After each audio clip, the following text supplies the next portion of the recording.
Les studios Loningisa du grec Papa Dimitriou est à l'origine de la naissance du groupe tout-puissant OK Jazz qui voit les jours à Kinshasa le 6 juin 1956. Le nom OK a été pris en référence du célèbre cabaret OK Bar.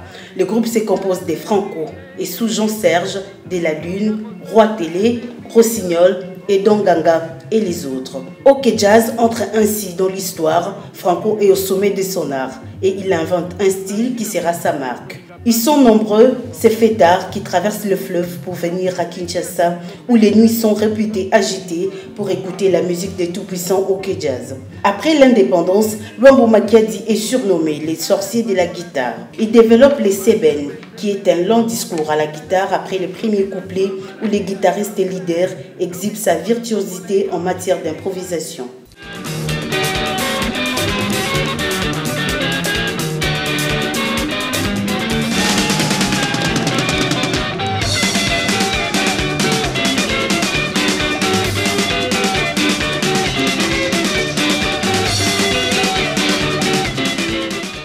Ainsi, pendant plusieurs années, les tout-puissants OK Jazz est élu plus d'une fois meilleur orchestre du pays. À ces jours, les tout-puissants OK Jazz est demeuré l'un des meilleurs orchestres les plus unis, les plus forts, de par sa composition, sa longévité, selon l'organisation et ce, malgré les différents départs des artistes. Vers le début des années 80, l'orchestre tout-puissant OK Jazz entame une tournée à travers l'Europe. Le maréchal Mobutu les rappelle pour des raisons de campagne présidentielle, mais quelques années plus tard, Franco meurt. 69 ans après la création des tout-puissants OK Jazz, il n'existe presque plus le père fondateur de ces groupes mythiques, surtout avec la disparition du dernier survivant du clan OK Jazz, à savoir Don Ganga.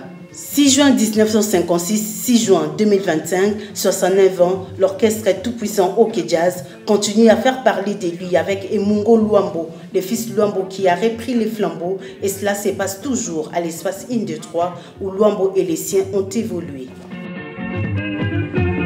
Aprokinga pakolaka nzoto koma sembe sembe okobetenga na zoka lobi na so maladie ya cancer lobi tango na kopola yo kiminga ye